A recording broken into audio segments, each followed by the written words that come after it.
Bonjour à tous, bienvenue dans cette nouvelle édition des Matins du Sénat.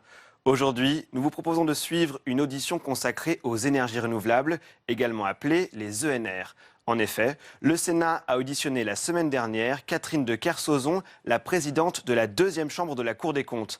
Avec cette interrogation, est-il possible d'atteindre les objectifs fixés par la loi de transition énergétique en 2015 ? En effet, la part des énergies renouvelables doit atteindre 23% de notre mix énergétique d'ici 2020 et 32% d'ici 2030. Et vous allez le voir, parvenir à ce niveau semble très compliqué aujourd'hui. Direction la salle de la Commission des finances pour suivre cette audition consacrée aux énergies renouvelables. Monsieur le Président de la Commission des finances, Monsieur le rapporteur général, Monsieur le rapporteur spécial, Mesdames et Messieurs les sénateurs, mais je crois qu'il n'y a pas beaucoup de dames. Si.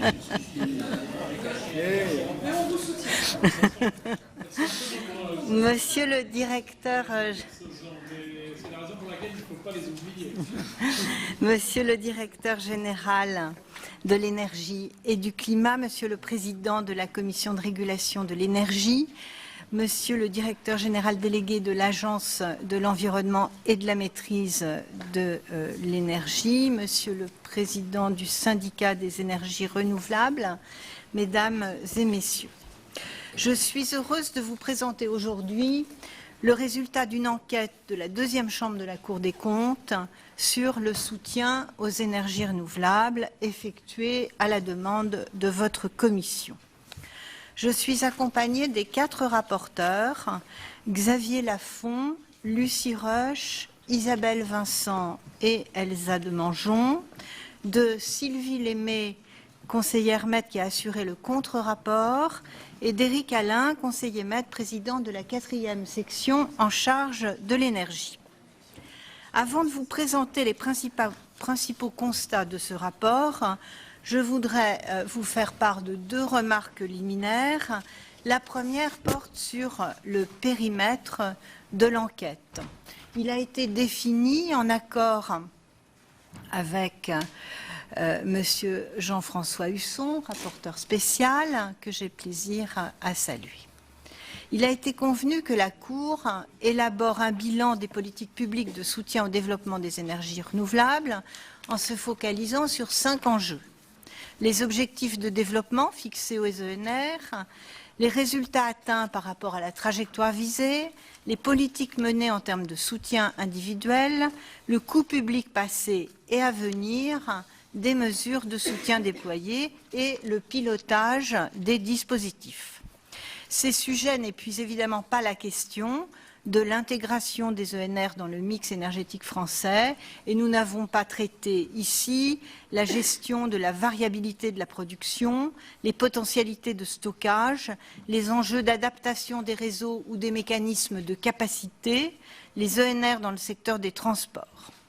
Le rapport ne présente pas non plus une analyse microéconomique de chacune des filières et de leurs mécanismes de soutien, car le prisme retenu était celui du pilotage global de cette politique dans le cadre de la loi relative à la transition énergétique pour la croissance verte et de la première programmation pluriannuelle de l'énergie.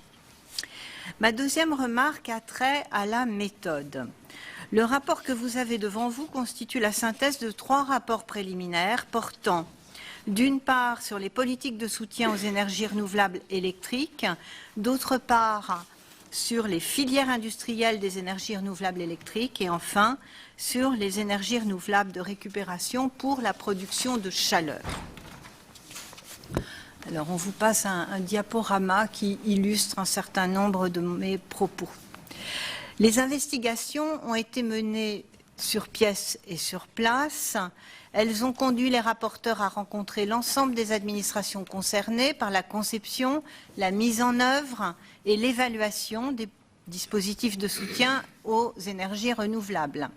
L'annexe 3, page 96 du rapport, fournit la liste des personnes rencontrées et je dois saluer ici la qualité de ces échanges. Les rapporteurs ont également rencontré des professionnels du secteur des énergies renouvelables pour mieux appréhender les difficultés, les besoins et les réussites de ce secteur très hétérogène. Ils se sont aussi appuyés sur des comparaisons internationales établies à la demande de la Cour par la Direction générale du Trésor. L'instruction s'est déroulée de janvier à décembre 2017. Les observations définitives des 3 contrôles préliminaires ont été adoptées après examen des rapports les 23 et 30 novembre 2017. La synthèse a donné lieu à un rapport d'observation provisoire adressé aux administrations concernées, à la CRE et à l'ADEME. Ce projet de communication a été élaboré après la prise en compte des réponses écrites. Je souligne que c'est le Premier ministre qui a répondu au nom de l'ensemble des administrations nous avons également procédé à des auditions des administrations, du ministère de la Transition écologique et solidaire et des Finances, du président de la CRE et du représentant du président de l'ADEME. Il a enfin été examiné et approuvé par le comité du rapport public et des programmes le 13 mars 2018 et vous a été transmis par le Premier président, Monsieur le Président de la Commission des Finances, le 16 mars. Ce rapport fait suite au rapport public thématique de juillet 2013 consacré par la Cour à la politique de développement des énergies renouvelables.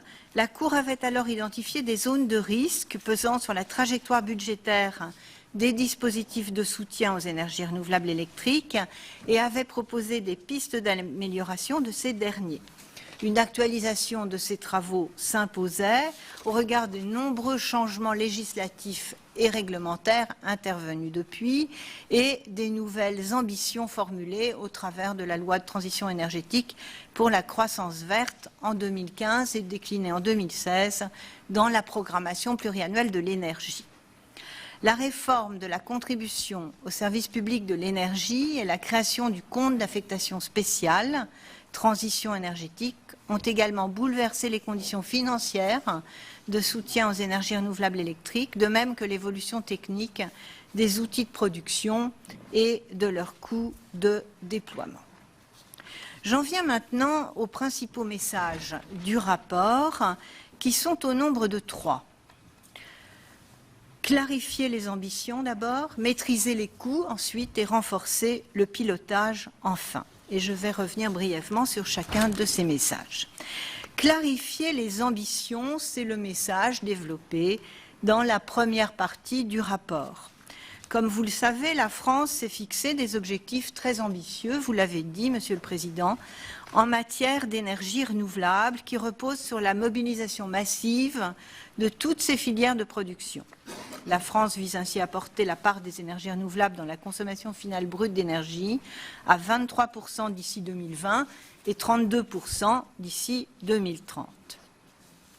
La stratégie énergétique telle que formulée dans la loi de transition énergétique de 2015 et déclinée dans la programmation pluriannuelle de l'énergie repose en réalité sur un double objectif climatique et énergétique.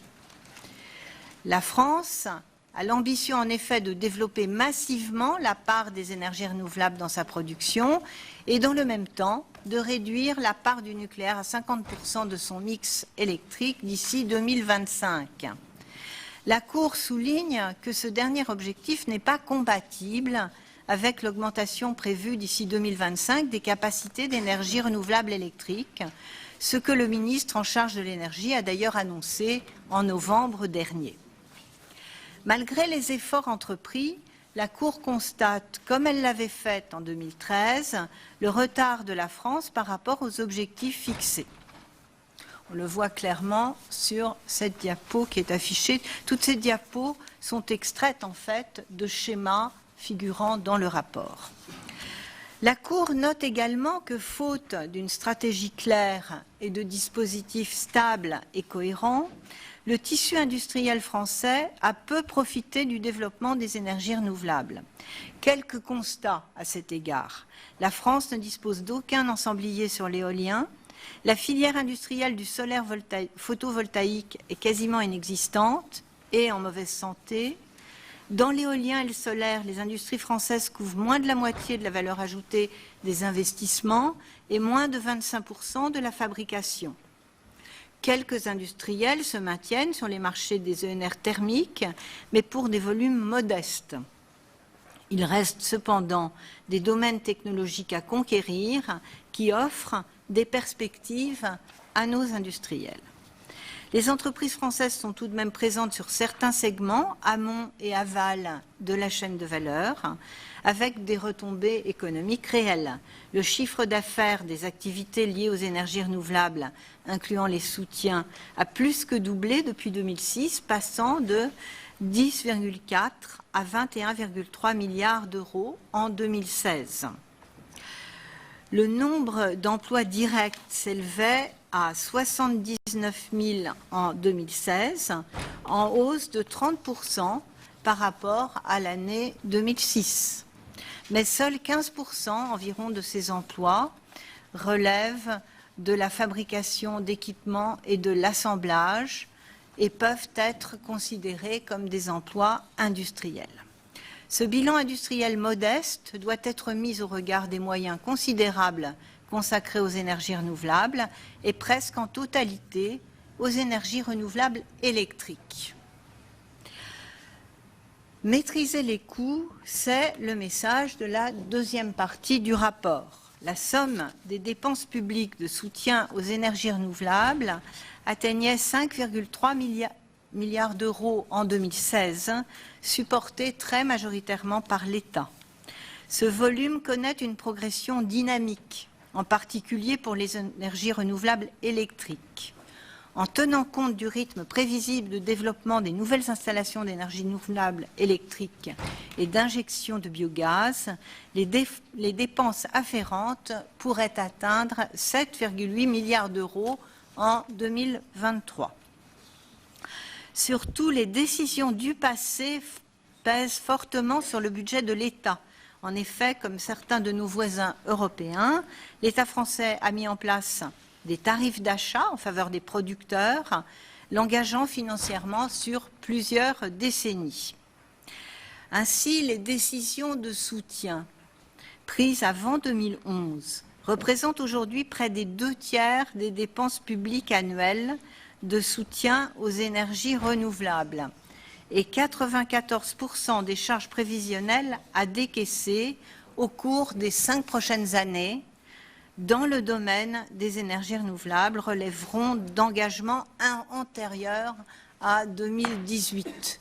C'est ce qu'illustre le graphique qui vous est actuellement présenté. Pour la seule année 2023, ce ratio s'élèvera encore à 84%, soit 6,5 milliards sur les 7,8 milliards au total. Pour certains segments de production, les charges acquittées par l'État apparaissent disproportionnées au regard des volumes de production réalisés. Le soutien au photovoltaïque coûtera par exemple aux finances publiques, selon les dernières estimations de la CRE, 38,4 milliards sur 20 ans, pour un volume de production représentant 0,7% du mix électrique. Sur l'éolien offshore, la pleine réalisation des appels d'offres lancés en 2011 et 2013 pèserait à hauteur de 2 milliards d'euros par an sur 20 ans, soit en cumulé de l'ordre de 40,7 milliards d'euros, pour un volume de production représentant à terme 2% du mix électrique. Ces évaluations, qui tiennent notamment à la tendance baissière observée sur les marchés de l'électricité depuis quelques années, sont évidemment très sensibles aux hypothèses utilisées pour les projections de prix de marché de l'électricité.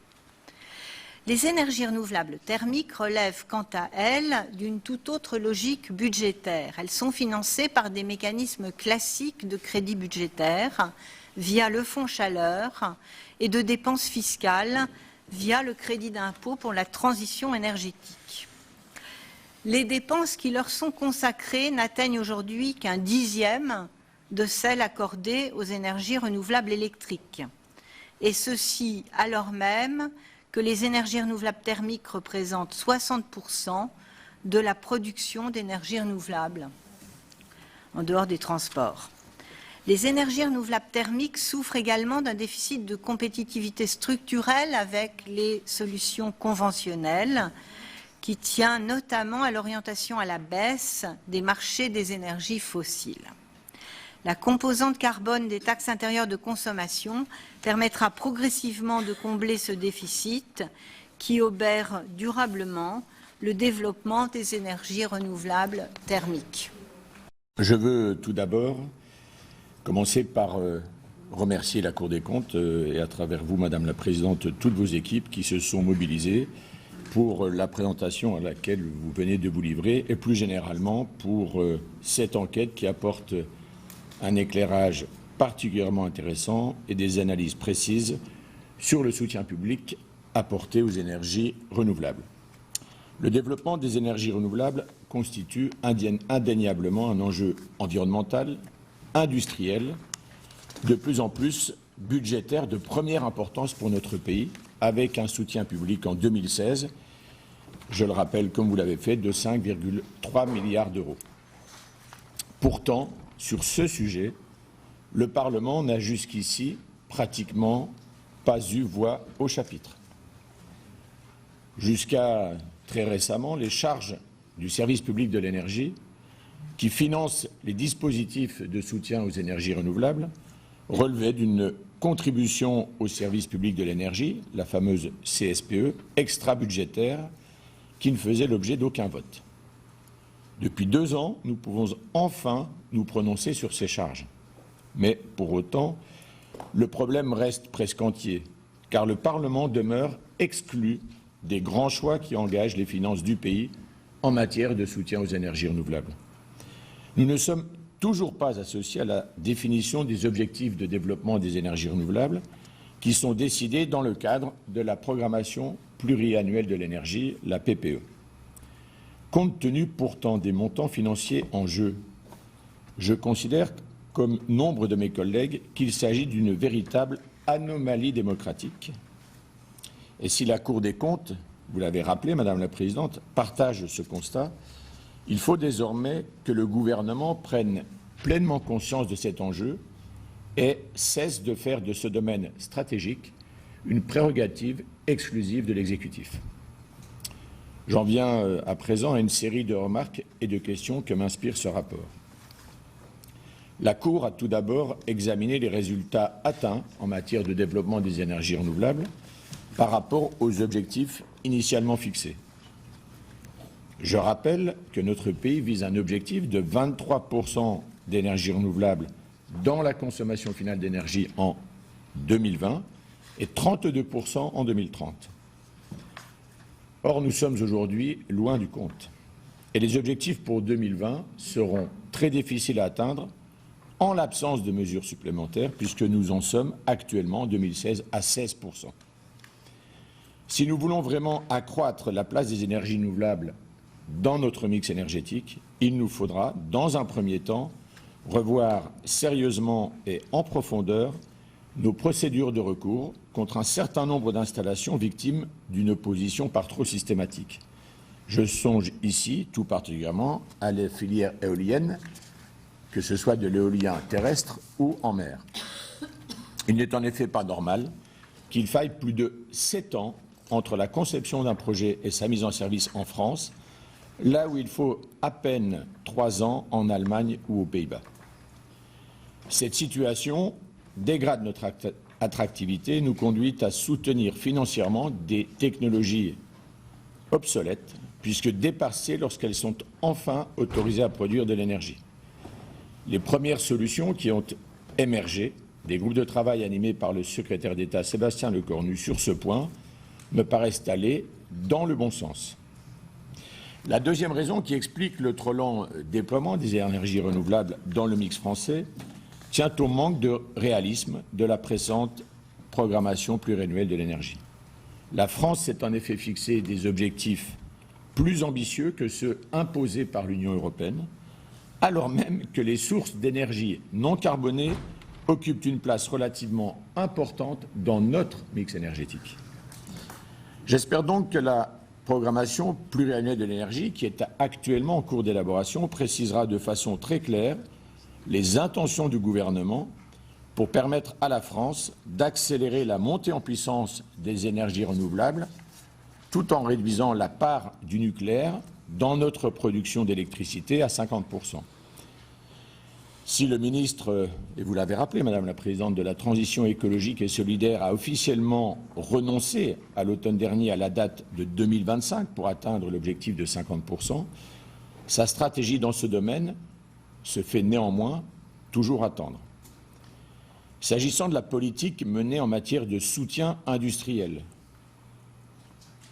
domaine particulièrement important pour notre économie, je partage grandement le constat selon lequel le bilan industriel du secteur des énergies renouvelables demeure notoirement insuffisant à ce stade, compte tenu de la difficulté des entreprises françaises à fournir des matériels et équipements aux filières de production des énergies renouvelables. Ce sont 4 grands groupes étrangers qui fournissent aujourd'hui 80% des turbines installées en France, tandis que le marché mondial des modules photovoltaïques est détenu à 90% par des industriels asiatiques. Il est donc essentiel, tant qu'il est encore temps, de soutenir nos industriels qui parviennent à se développer dans les énergies renouvelables, de les aider et de les accompagner pour se positionner sur des technologies innovantes comme les technologies de stockage ou les réseaux intelligents. Quelles sont dans ce domaine d'ailleurs les attentes du syndicat des énergies renouvelables sur ce point? En ce qui concerne le coût des mesures de soutien aux énergies renouvelables, j'estime moi aussi qu'il faut davantage soutenir les énergies renouvelables thermiques. Je préconise, sans jamais d'ailleurs avoir été entendu ni avoir obtenu satisfaction, depuis plusieurs années, de doubler le fonds chaleur de l'ADEME. Je suis en revanche, contrairement à la Cour des comptes, beaucoup plus réservé sur la trajectoire de la composante carbone des taxes énergétiques qui a été adoptée dans le cadre de la loi de finances pour 2018. Bien que passionnante, la table ronde que nous avons organisée sur ce sujet la semaine dernière ne m'a pas fait changer d'avis. Je suis en effet et surtout très réservé sur la méthode qu'a utilisée le gouvernement. Une accélération brutale sur 5 ans, qui est à ce jour et malheureusement passée presque inaperçue et qui n'a aucunement fait l'objet de la moindre concertation préalable. En outre, je n'ai pas l'impression que l'objectif soit vraiment d'accélérer la transition énergétique. Je crois plutôt que le gouvernement perçoit la composante carbone comme un impôt de rendement destiné à maximiser ses recettes. Enfin, les contreparties censées accompagner la montée en puissance de cette fiscalité environnementale se font toujours attendre. À ce sujet, l'ADEME peut-elle nous présenter ses estimations de l'impact de la révision à la hausse de la trajectoire carbone sur la compétitivité des projets de chaleur renouvelable, que ce soit à court ou moyen terme? La Cour note à juste titre que les mécanismes de soutien aux énergies renouvelables, tels que les obligations d'achat ou les compléments de rémunération, engagent nos finances publiques pour de longues périodes, pouvant aller jusqu'à 20 ans. C'est ce qui explique que 84% du montant des charges de service public de l'énergie, 84%, qui seront financés par le budget de l'État en 2023, correspondent à des dépenses engagées avant 2017. Il est donc capital que nous disposions d'outils extrêmement précis pour mesurer l'impact financier de long terme de ces mécanismes de soutien, grâce à une meilleure connaissance des coûts de production et des prix des différentes filières, dans une démarche évidemment prospective. La Commission de régulation de l'énergie est-elle d'ores et déjà en mesure d'effectuer ce travail? Enfin, ainsi que je l'ai rappelé en préambule, je souscris totalement et à 100% à la proposition faite par la Cour des comptes de mieux associer le Parlement à la définition des objectifs de développement des énergies renouvelables et des volumes financiers de soutien à ces mêmes énergies renouvelables. J'irai même plus loin.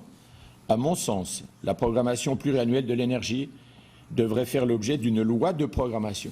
Je dis bien d'une loi de programmation qui lui confère une autorité bien plus grande que celle, mes chers collègues, convenons-en, d'un simple décret, et surtout permettrait une validation démocratique de la stratégie énergétique de notre pays. Ça me paraît tout simplement élémentaire de la part d'un État qui se veut au service d'une société dite de confiance. Je suis un peu plus réservé sur deux propositions faites par la Cour concernant la gouvernance de la politique énergétique, car j'ai le sentiment, peut-être même un peu la crainte, qu'elle reviendrait à créer de nouvelles instances de pilotage, alors qu'il serait, dans un premier temps, selon moi, suffisant de renforcer et de faire mieux travailler celles qui existent déjà. J'aurais donc deux questions sur ce point précis. La Direction générale de l'énergie et du climat s'estime-t-elle dotée de moyens suffisants pour assurer quasiment à elle seule la mise en œuvre de la politique de soutien aux énergies renouvelables? Enfin, la Commission de régulation de l'énergie, Monsieur le Président, considère-t-elle que le gouvernement utilise suffisamment votre expertise en matière d'énergie renouvelable et notamment pour en chiffrer autant les coûts que les prix? Je vous remercie. Merci. Moi, je me réjouis de cet échange et je partage ce qu'a dit Jean-François Husson. Parfois, dans cette commission, nous sommes amenés à parler de 1 000 euros, de 5 000 euros. Et là, on parle 2 milliards d'euros de soutien public et de ce qui rentre dans les prélèvements obligatoires. Donc ce sont des filières qui sont soutenues financièrement et moi je ne comprends pas que le Parlement, j'ai entendu ce qu'a dit Jean-François Carenco, ne fixe pas au moins une enveloppe. Voilà, parce qu'on est amené, c'est quand même de fait une imposition de toute nature. Donc c'est un peu étonnant à la manière dont ça se passe. Bon, alors il y a plein d'autres sujets dont on a pu parler. On a parlé d'efficacité énergétique. Moi, par exemple, si vous voulez faire des économies d'énergie, il suffit d'interdire le Bitcoin, ça fera beaucoup d'énergie, par exemple, d'économie. Bon, ça c'est. Alors moi, j'ai une question.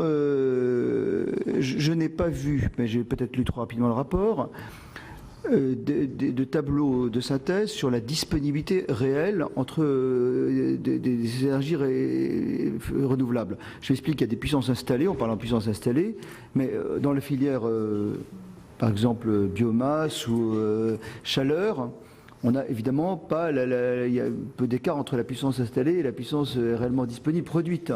Dans le solaire, c'est assez évident. En nuit, ça pose la question quand même du stockage derrière, dont on a peu parlé. Le stockage qui fera sans doute des progrès. Alors moi, je voudrais savoir, par exemple, pour l'éolien terrestre. Je parle parce que c'est sans doute là où il y a le plus de sujets d'opposition, d'épellation. Alors quel est le taux j'aurais aimé savoir. Quand vous avez une turbine de 5 MW, elle va produire effectivement combien? Voilà, de 20%, 10%. Quand j'entends que c'est 0,8% de la production, je me pose la question de savoir s'il y a vraiment intérêt à faciliter les recours, à aider les recours.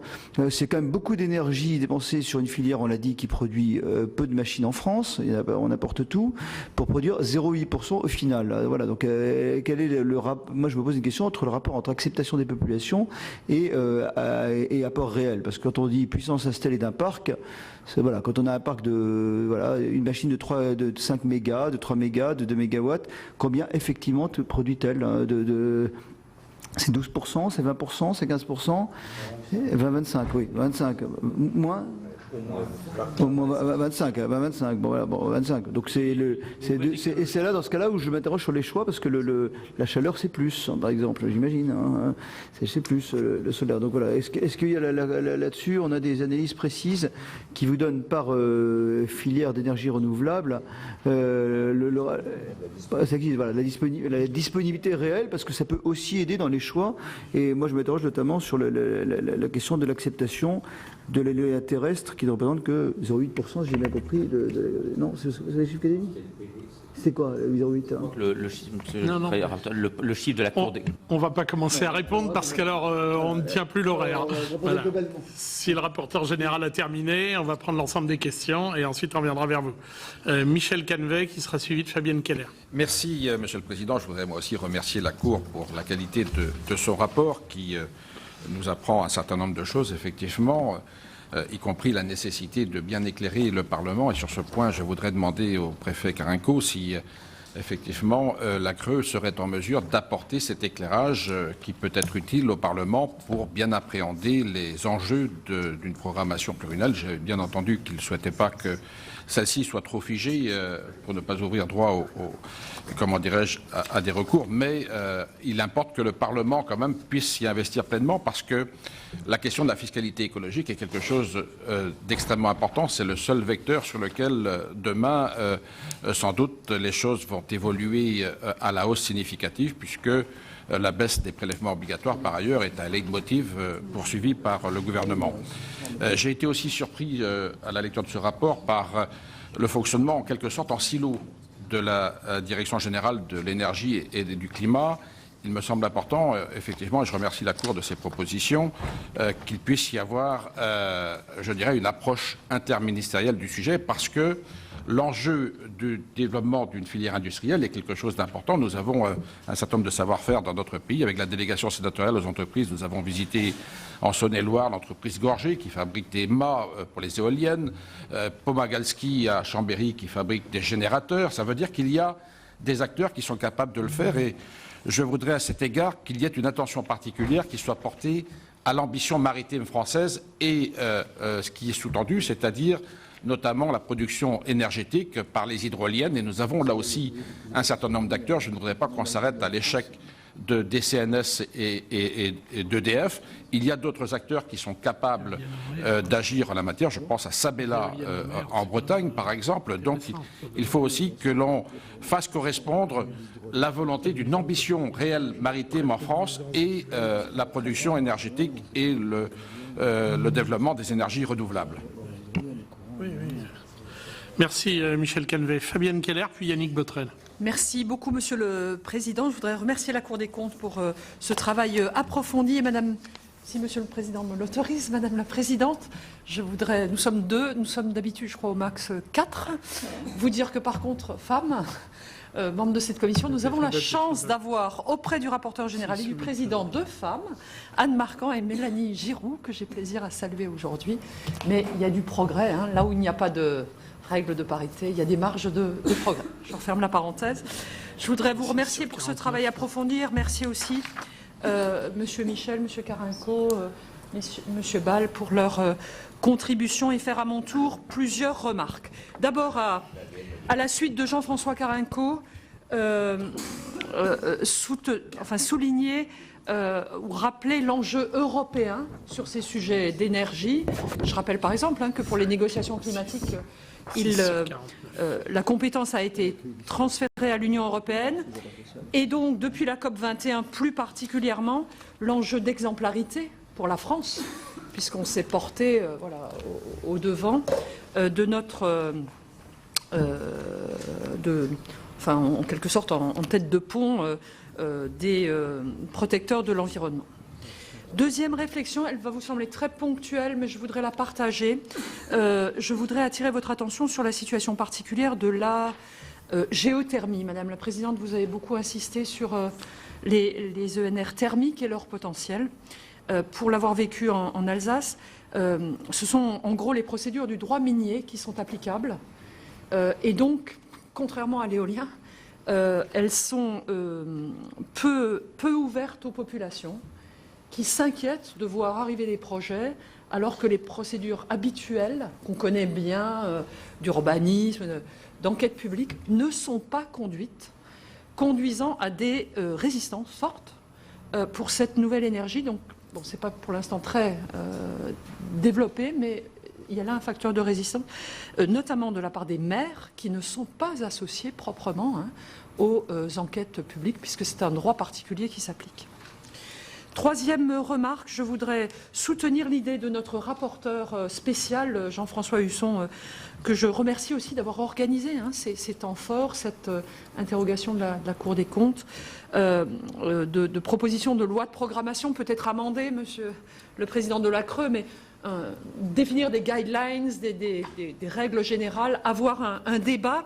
Et à cet égard, je voudrais témoigner aussi, en tant que frontalière, que le débat sur l'énergie, en Allemagne, en Suisse, il fait partie des débats quotidien, enfin des débats politiques normaux, comme on en a sur plein d'autres sujets, et que peut-être que la situation un peu démocratique en France est liée à l'organisation historique de l'énergie, en particulier de l'électricité, extrêmement centralisée, la production d'un côté, la distribution de l'autre, associant peu les acteurs locaux. Et avec l'introduction de l'ENR, la multiplicité des acteurs, le monde a changé. Donc l'idée d'avoir un temps fort proposé par le rapporteur soutenu par le rapporteur et proposé par la Cour des comptes de ce texte de cadre me semble particulièrement intéressante. Et ma dernière remarque sera sur le même sujet de la gouvernance.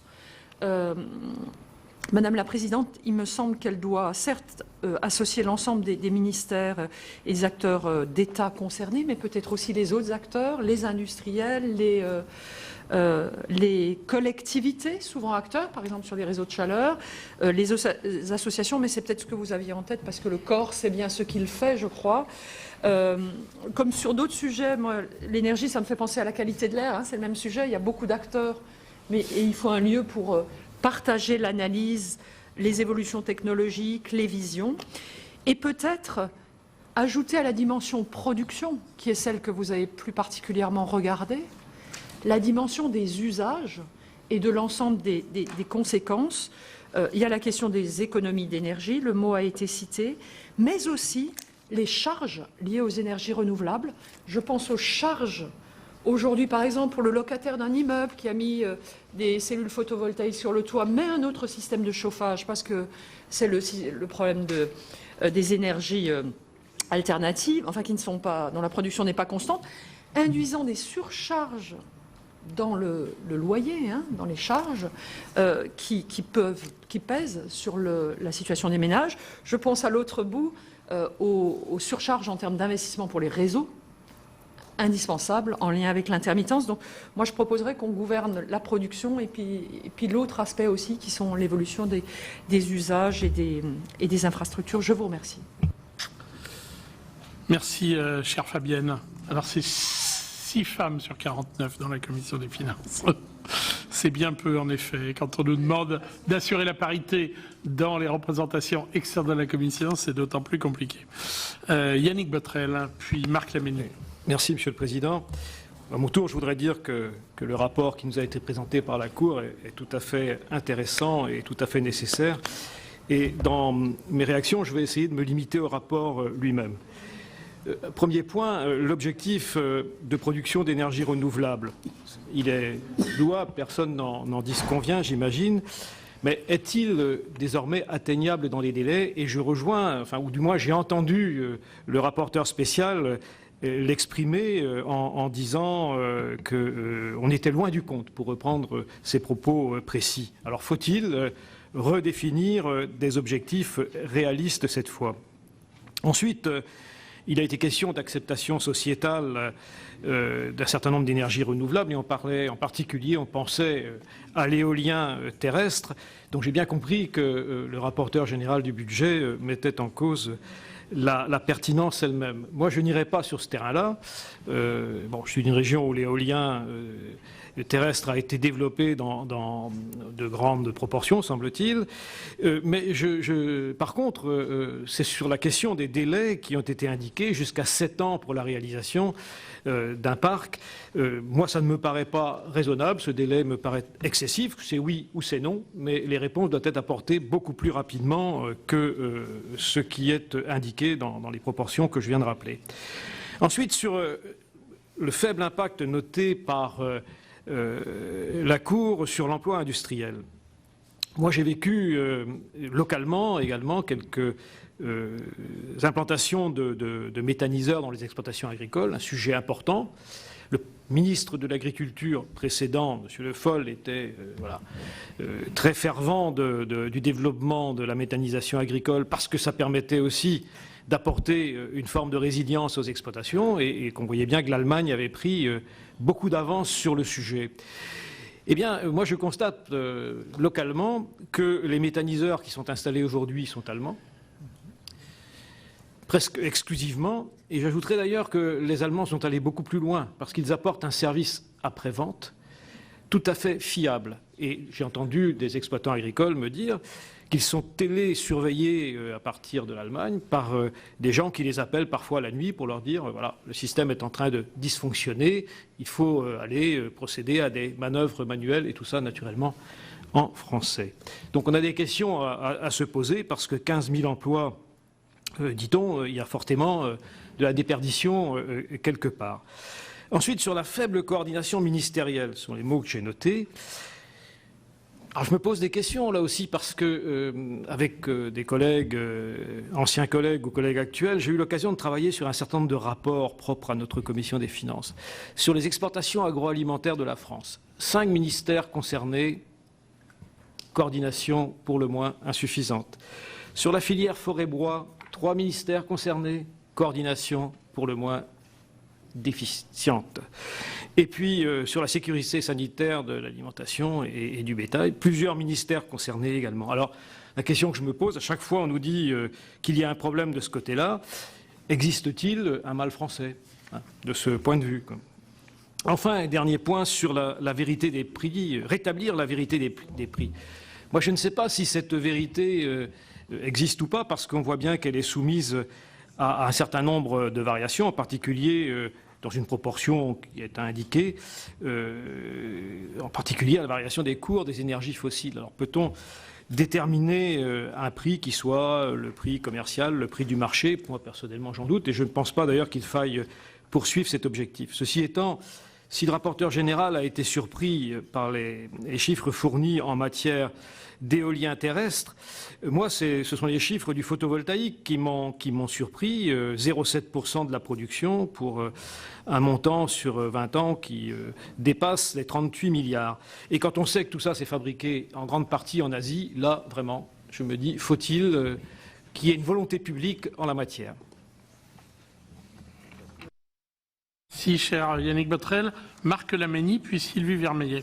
Oui, merci, Monsieur le Président, merci, Madame la Présidente, ainsi que nos différents invités pour leur contribution. Et c'est vrai que le document réalisé par la Cour des comptes nous éclaire beaucoup. Et Jean-François Husson a témoigné sur ses engagements en tant que rapporteur spécial. Et c'est vrai que on apprend tous les jours, et c'est vrai que dans le document, et ainsi que toutes les annexes, parce que dans les annexes, il y a énormément d'éléments qui nous éclairent. Alors, moi, ma question, c'est un petit peu sur le nombre des instances de concertation sur la politique énergétique. Il y a un nombre quand même important. Y a-t-il pas moyen, parce que dans les différentes recommandations, y a-t-il pas moyen de simplifier les choses par rapport à ces différents organismes, avec aussi des experts pour la transition énergétique? Y a-t-il vraiment une concertation entre toutes ces instances? Puis en ce qui concerne l'argent public, bon, c'est vrai que dans le tableau numéro 15, 4,6 milliards de soutien public, ce n'est quand même pas mince. Et puis de l'autre côté, Jean-François Husson l'a aussi rappelé,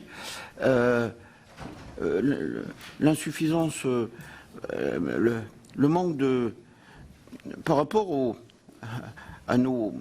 Parlement, que ce soit nos deux assemblées. Et dans le fond, dans chaque assemblée, que ce soit Sénat et Assemblée nationale, il y a une commission du développement durable. Donc c'est vrai que, dans le fond, nos commissions permanentes peuvent jouer aussi un rôle très important, je dirais, alors que y a-t-il réellement une communication entre les différentes instances qui existent? Ne peut-on pas simplifier les choses? Et puis ma dernière question, à Monsieur le Préfet, Monsieur le Président de la Commission de régulation de l'énergie, moi ma question c'est sur tous les recours. Alors pourquoi y a-t-il autant de recours, de qui viennent? Et c'est vrai que là, moi je le découvre aussi parce que pourquoi y a-t-il et c'est vrai qu'on est dans une société pleine de procédures. N'y a-t-il pas des moyens de simplifier? Après, on nous répondra peut-être que c'est le législateur. Ou alors, est-il pas moyen vraiment de simplifier les choses? Je vous remercie. Merci Marc Laménie. Sylvie Vermeillet, puis Gérard Longuet. Merci Monsieur le Président. Je vais rejoindre les préoccupations de notre rapporteur spécial et de notre rapporteur général sur le retour sur investissement en quelque sorte, et c'est partagé par de nombreux collègues. Page 35 du rapport de la Cour des comptes, il est dit que le développement des énergies renouvelables induit des effets positifs lorsqu'il permet de limiter le recours aux importations d'énergie, ça on le comprend, mais les effets sont négatifs si le développement des capacités renouvelables nécessite l'importation massive d'équipements productifs. Donc plusieurs d'entre nous ont évoqué le nécessaire soutien et le développement d'une filière française. Moi, je m'aperçois que effectivement, elle est quand même très fragile ou très faible. Donc, est-ce que la priorité des priorités, ce n'est pas d'abord ce développement, parce que je pense qu'on est au regard des capacités étrangères vraiment très vulnérables, et c'est très bien de développer les appels d'offres, mais si à chaque fois notre balance commerciale se détériore, je pense que quelque part on met un peu la charrue avant les bœufs. Donc voilà, ce nécessaire retour sur investissement me semble un préalable indispensable. Et puis, de façon un peu décomplexée, j'aurais aimé, dans cette présentation, bien sûr, là, on parle d'énergie renouvelable, mais j'aurais aimé une comparaison, une mise en perspective avec, par exemple, le projet ITER qui développe la fusion nucléaire, pour essayer d'appréhender, moi je ne suis pas spécialiste, mais essayer d'appréhender là où sont les investissements et quel est le retour et la pertinence de tous ces investissements qui sont colossaux. Merci. Merci Sylvie Vermeillet, Gérard Longuet, et puis nous terminerons avec Jean-Claude Requier. Oui, merci Monsieur le Président. Monsieur le Président, je voudrais d'abord vous remercier d'avoir organisé cette audition, remercier Madame Présidente de Chambre de la Cour des comptes pour la qualité du travail collectif présenté et qui a l'immense mérite de donner sur ces sujets un éclairage différent. Je voudrais remercier ceux qui sont venus au nom de la Direction générale de l'énergie et du climat, de l'ADEME, le président de la CRE qui a parlé avec son expérience de préfet, c'est un métier auquel je suis attaché, et évidemment du président du syndicat des énergies renouvelables. Pourquoi vais-je les remercier? Pour montrer que ce débat est un débat qui est aujourd'hui, cher Jean-François Husson, concentré entre des professionnels, de hauts fonctionnaires très compétents et très passionnés, des agences qui se dédient aux énergies renouvelables, une commission de régulation de l'énergie qui s'oriente naturellement, et c'est une évidence, vers le marché européen, et nous, parlementaires, qui avons à rendre compte devant nos compatriotes des taxes diverses et variées pour lesquelles ils sont sollicités, nous avons plutôt l'habitude de nous taire. Je voudrais prendre trois questions pour lesquelles il y a des points d'interrogation majeurs. D'abord sur les besoins d'énergie dans l'avenir. Les connaissons-nous vraiment? Vous avez évoqué l'hydrogène. Si l'hydrogène est une solution pour le transport individuel, sa consommation sera différente et sa production, qui consomme considérablement d'énergie électrique, entraînera une demande nouvelle. Ce qui peut d'ailleurs apporter une réponse au problème du stockage de l'énergie et en particulier de l'énergie produite par les centrales nucléaires. Nous avons la question de l'intelligence artificielle sous toutes ses formes, qui repose sur des centres de gestion de données, data centers, on va le dire en français, qui sont extraordinairement consommateurs. Et d'ailleurs, avec beaucoup d'humour, notre rapporteur général a rappelé que la suppression du Bitcoin pourrait économiser considérablement de l'énergie. Nous avons le problème de l'intermittence que l'énergie renouvelable s'efforce de vaincre. Par exemple, le thermique solaire peut vaincre l'intermittence. Ce n'est pas pour l'instant vrai du photovoltaïque ou, par exemple, de l'éolien, fût-il maritime.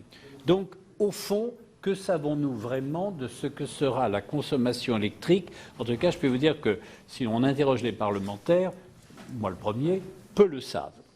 Deuxième remarque, le prix de l'énergie. Alors, ce n'est plus un problème de société ou technique, c'est un problème d'analyse économique.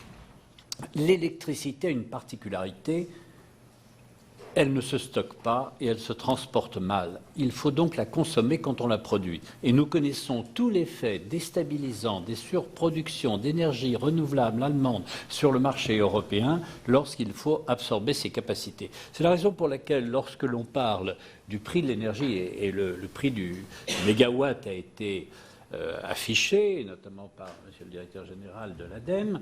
Tout ça est très intéressant, mais ce qui est important, c'est de connaître le prix au moment où le consommateur en a besoin et le paye. Parce qu'il y a cette flexibilité, et je dois dire que nous sommes à peu près incompétents sur ce sujet. Or, si nous étions un petit peu plus compétents, on pourrait mieux évaluer l'utilisation des 5 milliards aujourd'hui consacrés aux ces énergies renouvelables qui devraient, selon votre rapport, Madame la Présidente, atteindre les 7,5 milliards. Troisième sujet, et je me tais, pourquoi avons-nous décidé un beau matin que le nucléaire s'arrêterait à 50%? C'est un choix politique. Il n'y a pas d'autre raison. Or, un choix politique a vocation à être examiné par des hommes politiques que sont les parlementaires, députés et sénateurs. Et pour ma part, je verrais bien ce blocage dont la légitimité me paraît fondée principalement sur une sorte d'arbitrage entre ceux qui aiment et ceux qui n'aiment pas, cet arbitrage presque philosophique puisse être de nouveau redébattu. Et c'est la raison pour laquelle je pense en effet que le mix énergétique français doit être soumis, alors là je m'éloigne du président Karenko, par la loi, et pour que nous ayons ce débat sur au moins ceux des aspects qui sont beaucoup plus idéologiques qu'ils ne sont techniques.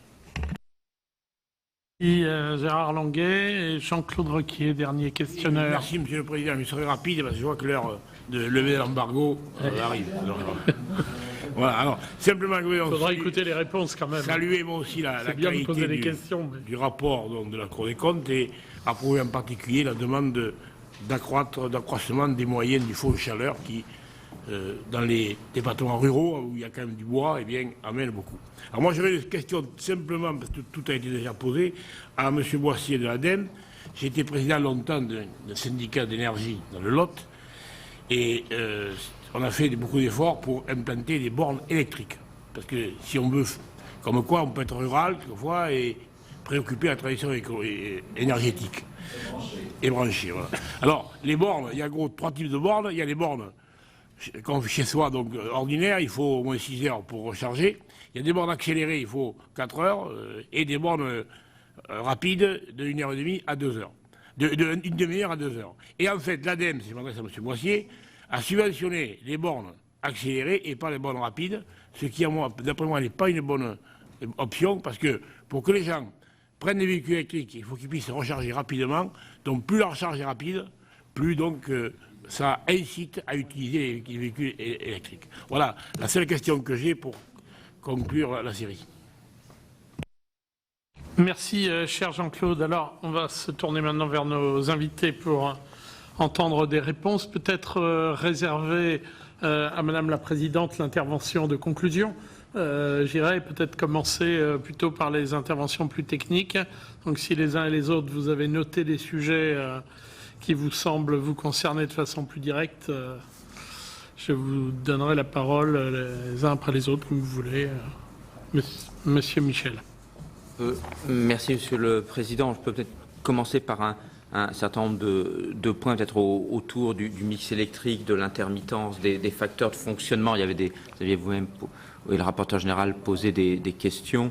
Donc, dans le mix électrique français 2016, le nucléaire c'est 72%, l'hydraulique 12%, l'éolien 3,9% en forte croissance, ça sera à peu près 5% cette année, le solaire 1,6% et il sera aussi en croissance, et ainsi de suite. Alors, effectivement, il y a des intermittences, mais qui sont d'une part, en train de se réduire par l'amélioration des technologies. Évidemment, le soleil ne brille pas la nuit, on n'a pas encore trouvé ça, mais sur l'éolien, avec les techniques, on peut dire qu'une éolienne qui a le même look que celle d'il y a 15 ans, elle fonctionne plus longtemps parce qu'elle capte mieux le vent, peut tourner à des vents plus bas, plus faibles. Par ailleurs, les éoliennes plus importantes, qui peuvent après poser d'autres problèmes d'acceptabilité, fonctionnent aussi plus lentement. Mais globalement, l'Agence internationale de l'énergie avait, par exemple, fait une étude aux États-Unis que les parcs mis en fonctionnement les dernières années fonctionnaient 40% du temps en 2016, alors qu'un parc, surtout tous les parcs, donc la moyenne des parcs installés fonctionnait 40%, alors que les parcs installés il y a 5 à 6 ans avant fonctionnaient 25%. Donc il y a quand même des progrès importants. Et sur l'éolien en mer, les premiers parcs que l'on a alloués, ceux dont il y a question en ce moment, fonctionnent de 3500 à 4500 heures par an. Et sur des endroits comme Dunkerque, sur les nouveaux parcs, on sera bien au-dessus. Au-delà, on ne peut nier cette intermittence. Il faut qu'on ait en tête qu'il y a une autre intermittence, de toute façon. C'est celle de la demande. Une grande fluctuation. La demande fluctue dans l'année, dans la journée, dans la semaine. Et même le mois de mars, selon qu'il est froid, n'est pas un mois de mars selon qu'il est chaud. Donc, ce qui veut dire qu'on a déjà aussi un gros réseau, et c'est important, c'est intéressant, et qui un jour se mariera en un réseau de transport, un réseau de distribution qui va se marier. Il y a des adaptations à faire avec des productions peut-être plus décentralisées, mais il est partout ce réseau. Donc, il est aussi capable d'accueillir en son sein, même s'il faut raccorder des renouvelables, et on sait que globalement, rien qu'avec le pilotage intelligent que l'on sait en faire, sans besoin massif de capacité de stockage, nous pouvons accepter en France, sans surcoût majeur, ni investissement majeur, 25 à 30% d'ENR non pilotables. On en est loin aujourd'hui. Après, il y a les questions de stockage. Je rejoins la question de M. Gérard Longuet. Effectivement, plus tard, et en particulier aussi dans des questions de décarbonation à la fois du gaz, des carburants, on peut se trouver avec vraiment des visions totalement différentes, mariant les vecteurs, dont par exemple l'hydrogène pourrait être un pont entre l'électricité et le gaz, voire et donc vers les transports ou vers les bâtiments, et avec peut-être, mais ça c'est effectivement des projections sur lesquelles il faut quelque part se garder, alors des chiffres définitifs, mais c'est-à-dire qu'il faut garder l'avenir possible, des mouvements qui vont faire que la consommation d'électricité, par exemple, pourrait baisser sur les 10-15 ans qui viennent par les économies d'énergie, et remonter après ensuite, mais non pas en tant qu'électricité lambda, mais pour aller vers d'autres vecteurs, donc par exemple l'hydrogène. Donc c'est effectivement ces sujets nécessitent à la fois l'exploration scientifique et technique, le soutien à l'innovation, et aussi qu'on garde des souplesses, qu'on décide de pas tout fermer, pas fermer toutes les options. Je finirai sur 2 points. J'ai noté la question de Mme Keller sur la géothermie. Effectivement, dans les procédures minières, quelles sont avec des différences rattachées à la géothermie, il y a la géothermie, la grosse géothermie et la géothermie moyenne. Il peut y avoir effectivement 2 phases, les phases de permis, puis les phases de travaux, où les procédures ne sont pas tout à fait les mêmes. Je pense que nous avons par ailleurs des réformes, entre autres de la géothermie de moyenne importance prévues dans la loi État au service d'une société de confiance, permettront peut-être de poser ces questions. Je pense aussi qu'il faut, même si les choses ne sont pas obligatoires, que les porteurs de projets aillent vers les acteurs, vers les élus, vers les habitants, pour dire attendez, on vient, même si l'enquête publique n'est pas obligatoire au moment de la demande de permis, qu'ils expliquent mieux les choses, mais c'est un sujet, si vous souhaitez, au moment où on refera les tests géothermie, évidemment on se rapprochera aussi des élus de régions géothermiques. J'avais un dernier point, redire peut-être, enfin ma conviction, que 2 convictions. Effectivement, on a des filières industrielles à faire monter en puissance, mais raisonnons aussi filière globale. Ce n'est pas que la production d'équipements, c'est aujourd'hui beaucoup de pilotage. On a aujourd'hui en France des gens qui émergent en faisant des logiciels qui pilotent mieux les éoliennes, qui les arrêtent quand les oiseaux arrivent, au lieu de les arrêter bêtement dans la période où doivent arriver les oiseaux. Donc c'est de l'ingénierie. Et aussi, ce qu'on voit aujourd'hui, par exemple, dans les appels d'offres solaires innovants, aujourd'hui on est capable de faire en France du solaire flottant. C'est de l'ingénierie, on met des flotteurs, du solaire, et ce sont des sociétés qui vont aller le vendre à l'étranger en portant des projets. Donc on est aussi en train de construire des choses qui sont parfois peut-être moins visibles, mais aussi du portage de nos entreprises. Et pas que des FNJ, qu'on aime par ailleurs beaucoup dans ce rôle de leader, mais des gens comme AQO, Neoen, vendent à l'étranger l'ingénierie, et c'est important. Et le dernier point, sur les bornes électriques, c'est la question du sénateur Requier. Je pense qu'on a un mélange, on a besoin, effectivement, il y a des endroits et des moments où il faudra de la recharge rapide, Mais la conviction est plutôt que quand même la recharge accélérée ou même lente, se développant dans les lieux de travail et dans les logements, fait que le besoin de recharge ultra rapide ne sera pas si grand que ça. N'oublions pas non plus l'augmentation de l'autonomie. C'est pas encore tout à fait ça. Ça augmente peut-être un peu moins que les chiffres théoriques, mais ça augmente, qui devrait aussi amener à baisser la crainte légitime qu'on avait au début sur l'autonomie. Donc un mélange sur les bornes. Et chose à prendre en compte, évidemment, si on avait trop de bornes ultra rapides, il pourrait y avoir quelques problèmes de réseau. A contrario, le véhicule peut être aussi un lieu de stockage. Le président de la Cour parlait du V2E, du Vehicle to Electricity. C'est des choses qui sont... Voilà ce que je voulais dire par rapport à un certain nombre de questions. Merci, monsieur le directeur. Beaucoup. Jean-François Carinco, peut-être?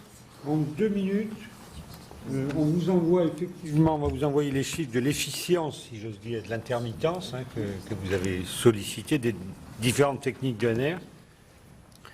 Sur les prix, je crois que c'est très important que le prix de l'ENR est lié à la composition du bouquet énergétique. C'est pas...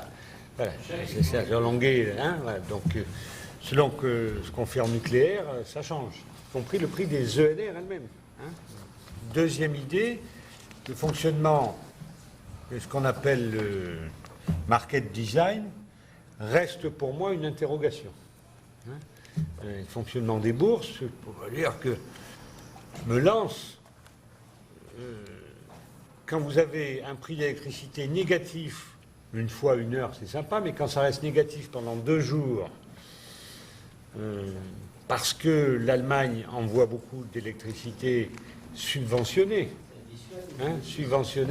c'est compliqué. Donc la réflexion sur le market design liée à l'évolution du souhait politique de la composition du bouquet énergétique est un vrai sujet. C'est un vrai sujet et on n'a pas de consensus. Il n'y a pas le même consensus dans les types d'analyses à mener, je pense. C'est très très compliqué. Sur les recours, il faut distinguer les recours des gens qui ne sont pas contents des décisions de la Creux, c'est tous. Ils ont un moyen simple, on veut payer moins, on veut gagner plus. Donc voilà. Vous prenez une décision, mais il y a ceux qui estiment la multiplication des fournisseurs, des producteurs, des intermédiaires, tout ça, fait que chaque fois, ploum, on y a droit. Peut-être qu'un parlementaire, un jour, de grande illumination, proposera une PPL disant que les décisions de la Creux sont insusceptibles de recours. On en parlera, monsieur le ministre. C'est la Corée du Nord, ça. En tout cas, on a ce truc qui est très très compliqué. On le tient plus. C'est conforter ce grand désordre juridique par le fait que on peut aller de temps en temps au judiciaire, de temps en temps à l'administratif, et que de toute façon on se retrouve tous à Bruxelles en Cour de justice européenne ou en Conseil constitutionnel sur des dossiers comme le commissionnement. Toutes les juridictions françaises et européennes sont saisies, à un stade ou à un autre. Je dis bien toutes sur le même sujet. Que ce soit les tribunaux de commerce, les cours de cassation, la cour d'appel, les tribunaux administratifs, les cours administratifs d'appel, le Conseil constitutionnel, la Cour de justice européenne, et que sais-je encore, on les a toutes. Je pense que l'énergie est un des secteurs les plus rentables pour le système des avocats français. Quand le deuxième recours, c'est celui des contentieux de masse qui se développent, américaines, on en a 2 sympas. L'un, c'est sur l'analyse que nous faisons des certificats dits de garantie d'origine verte. Vous dites, oui, dans mes 160 € le mégawattheure, il y a 2 centimes qui viennent de Norvège, et donc je vous prouve que c'est vert, et hop, vous abattez la CSPE. La réponse, c'est nous, on dit non. On dit non. C'est jugé, je crois, dans la semaine. Ça peut coûter beaucoup. Et puis, vous avez le contentieux dit CSPE, plus de 50 000 recours. Plus de 50 000 recours au motif que la CSPE serait inconstitutionnelle, constituerait une aide d'État et incompatible avec la directive européenne ACCIS.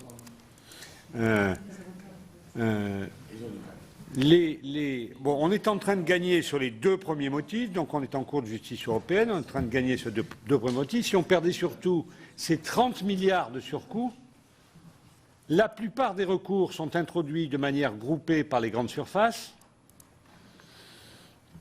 La main sur le cœur, on est pour les énergies renouvelables, surtout quand c'est une vache à lait. Pas ce que je dis, ça m'est insupportable. Donc tous ces recours, là, ça y va. Hein. Je pense qu'on va arriver à réduire, aujourd'hui les estimations qu'on fait, c'est de maximiser 1,8 milliard. Mais c'est déjà beaucoup. Hein. 1,8 milliard, sur le thème, je ne veux pas payer, je veux juste en profiter. Donc la décision de la Cour de justice européenne est attendue avant la fin de l'année, à l'automne, puis le Conseil d'État. Mais je prends l'engagement devant vous que, puisque c'est la CRE qui défend, on ira au bout. TA, Cour administrative d'appel, Conseil d'État, etc. Hein. Faudra trimer pour gagner sa vie, quand même, hein. Là-dessus. Sur les prix de l'énergie et sur l'hydrogène, pardon, sur l'hydrogène et sur l'Allemagne avait développé des petits modules de production d'hydrogène.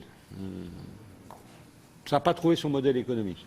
La France, à l'initiative d'RTE, de GRT Gaz notamment, développe à Fos-Cavaou, et nous avons accepté à la CRE de le payer sur les réseaux, parce que si ce n'est pas eux qui le font, personne ne le fera, des modèles, des prototypes dits Jupiter, C'était avant. de production d'hydrogène. Alors après, avec l'hydrogène, soit on le met dans les tuyaux, soit on fait de l'hydrogène mobilité, soit on le mélange au CO2 et on refait du méthane. Donc c'est assez porteur et on va regarder ce que ça va donner. Deux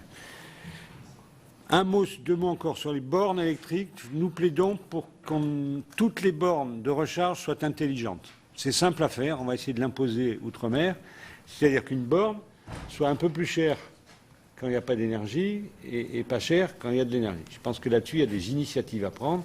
Sur les bornes intelligentes, ça existe, c'est facile. Faut dire aux élus locaux, non, on le fait comme ça. C'est parfois un peu compliqué, mais je pense qu'on devrait y arriver, notamment beaucoup d'élus, en tout cas outre-mer, commencent à dire ça. Un mot pour conclure, vous remercier, un mot d'information. Je vais faire du stockage du gaz, le stockage du gaz que vous avez voté pour les zones de sécurité. Nous avons atteint le plafond de ce qu'on devait... Enfin, on a dépassé le filet de sécurité, comme on dit. Donc la réforme a marché. On a beaucoup plus d'énergie stockée ou stockable, puisque c'est des contrats qui sont en cause, à un prix unitaire inférieur à ce qu'il était avant. Et donc, normalement, on passe l'hiver. J'étais hier à Bruxelles pour essayer de discuter avec la DGCOM pour leur dire « mais si, c'est exemplaire ». Je pense qu'on va y arriver. En tout cas, un grand merci à ceux qui ont travaillé sur ce dossier, qui est un bon dossier où on a démontré finalement assez rapidement qu'on savait faire rapidement une réponse à des problèmes de sécurité d'approvisionnement, sans mécontenter ni les producteurs ni les fournisseurs, puisqu'on n'a pas eu de recours. Là, pour le coup, on n'a pas eu de recours sur la mise en œuvre de cette réforme. Merci, Monsieur Caraco. Monsieur Boissier, ADEME. Ça sera très rapide puisque beaucoup d'éléments ont déjà été apportés. Juste pour proposer de compléter l'envoi de M. Carinco sur les taux de disponibilité par une étude que l'ADEME a faite qui traite à la fois des ENR électriques et chaleur, donc qui permettra d'avoir toutes les données de coûts, de taux de disponibilité en nombre d'heures, notamment qui montre que pour la chaleur renouvelable qui est effectivement disponible 100% du temps, mais on ne l'utilise pas 100% du temps parce que, comme le disait Laurent Michel, ce qui compte aussi, c'est l'intermittence de la demande. Et donc, finalement, une chaudière biomasse marche 3000 heures par an, à peu près le même temps que marche une éolienne moderne. Et puis, pour compléter sur l'IRVE, Laurent Michel a donné les principaux éléments. Je complète en disant que nos appels à projets comportaient une part possible de recharge rapide inférieure à 10%, puisque effectivement les cas d'usage sont majoritairement de la recharge lente, et il faut apporter une réassurance pour les gens dans des situations assez exceptionnelles. Parfait, Monsieur Boissier. Monsieur Ball. Oui, merci. Je vais essayer de me limiter à quelques commentaires. D'abord, un complément sur l'intermittence. Aujourd'hui, les énergies dites intermittence, un terme que je n'aime pas, variable, non commandable, c'est de l'ordre de 6%. C'est les chiffres, donc, quand on additionne le solaire et l'éolien.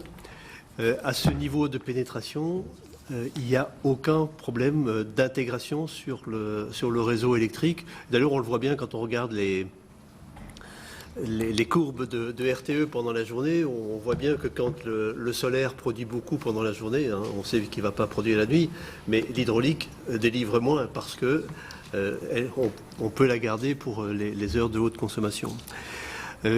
Par contre, et c'est dit dans le rapport, l'intégration des renouvelables, quand ce sera à un niveau de pénétration élevé, ça va engendrer des coûts sur le réseau, sur la gestion, sur la digitalisation, etc. Et je pense que la recommandation de la Cour, c'est qu'on s'attache à chiffrer donc, cet impact.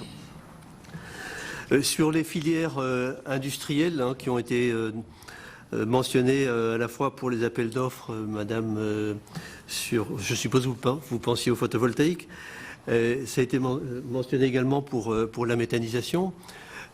Pour la méthanisation, c'est vrai qu'on n'a pas aujourd'hui de filière industrielle, mais c'est quand même tout à fait logique. On avait jusqu'à présent un marché qui était tout à fait marginal. Maintenant qu'il est en train de se structurer, je pense qu'on peut aussi structurer une filière industrielle.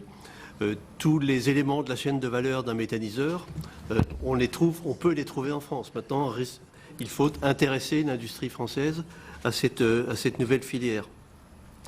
Même chose sur le photovoltaïque. On a encore aujourd'hui toutes les entreprises nécessaires pour répondre à l'enjeu industriel. Et on a maintenant devant nous, ce qui n'était pas le cas il y a encore 2 ans, on a maintenant devant nous une bonne visibilité avec la programmation des appels d'offres. Et le fameux critère environnemental, donc le critère carbone, mais également les critères sur d'autres produits, ça peut favoriser l'industrie européenne, ça peut favoriser l'industrie française. Donc il faut continuer dans cette voie si on veut vraiment structurer une filière.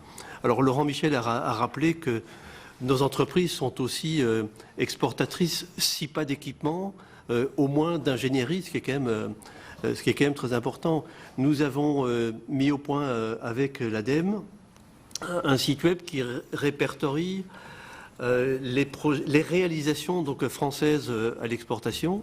Et aujourd'hui, nous avons répertorié une centaine d'installations qui sont en fonctionnement et qui ont mobilisé 5 milliards d'euros d'investissement, qui ont généré 3000 emplois et qui sont répartis dans le monde entier. C'est une cartographie. Si vous tapez sur Google savoir-faire français en énergie renouvelable, vous allez tomber sur ce site.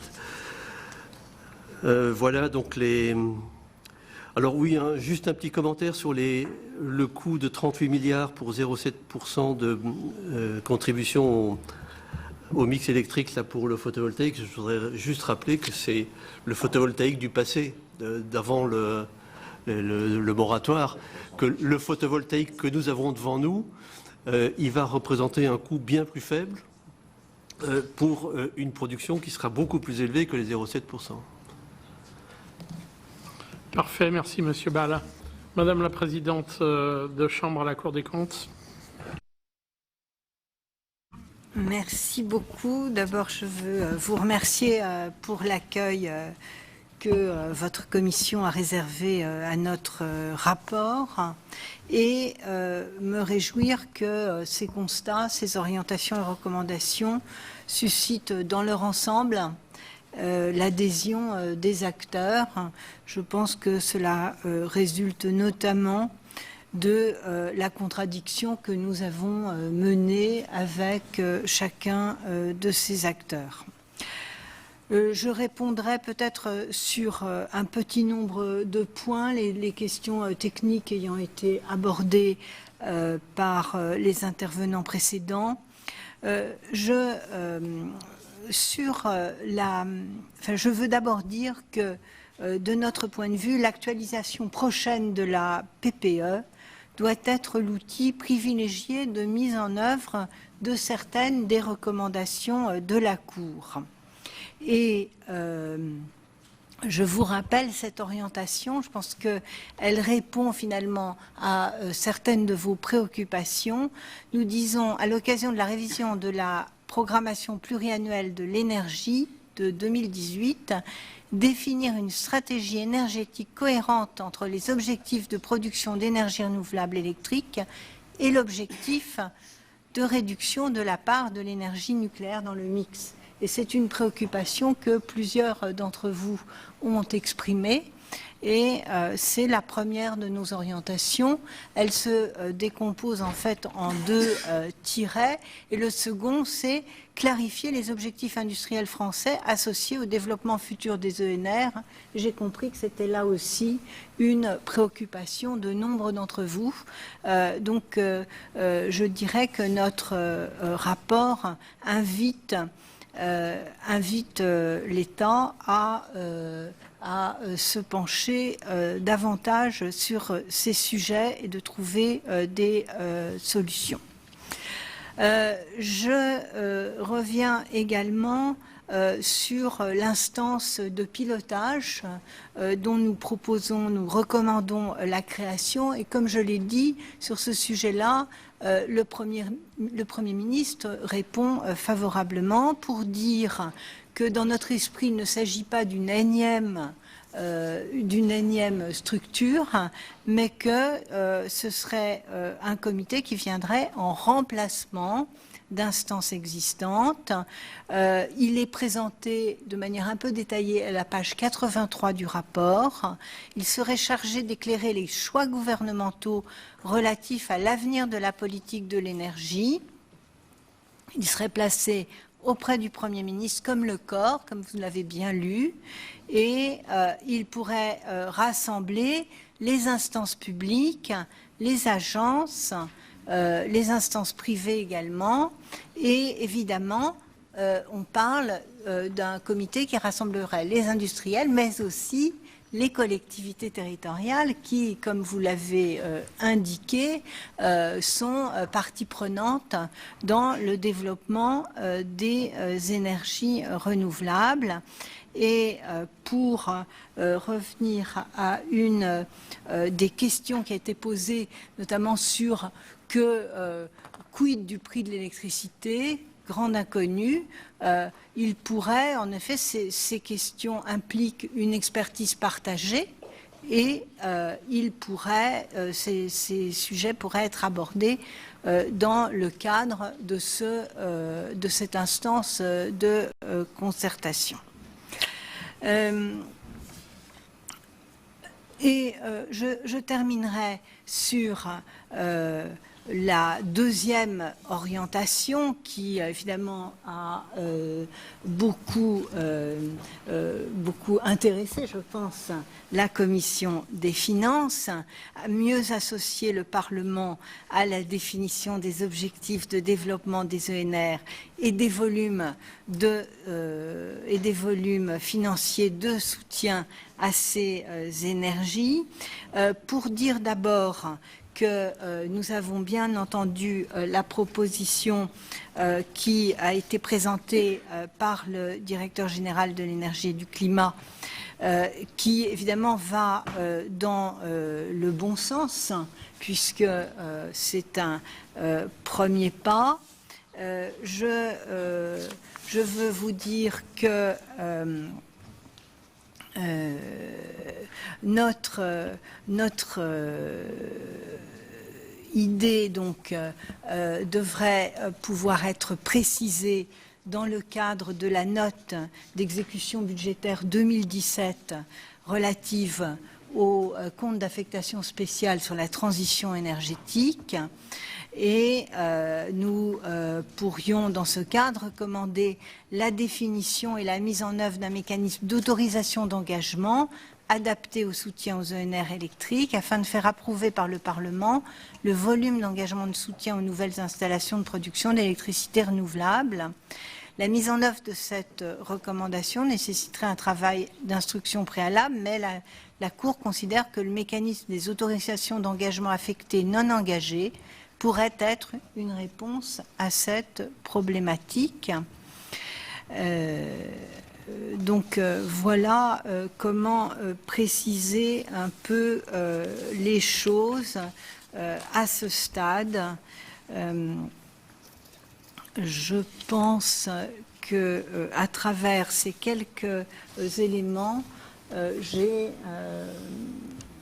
répondu sur l'essentiel des sujets qui restaient en suspens et en essayant d'être le plus bref possible, compte tenu de l'heure. Merci beaucoup. Tout à fait, Madame la Présidente. Merci infiniment de ces éclairages. Et je vais proposer aux membres de notre commission d'autoriser, bien sûr, la publication de cette enquête conduite en application de l'article 58.2 de la LOLF. Il n'y a pas d'objection. Il en est donc ainsi décidé. Merci à vous tous. Voilà pour cette audition consacrée aux énergies renouvelables. merci à vous de l'avoir suivi. C'est la fin de cette émission. Vous pouvez voir ou revoir les matins du Sénat sur publicsénat.fr. Très bonne suite des programmes sur les chaînes parlementaires.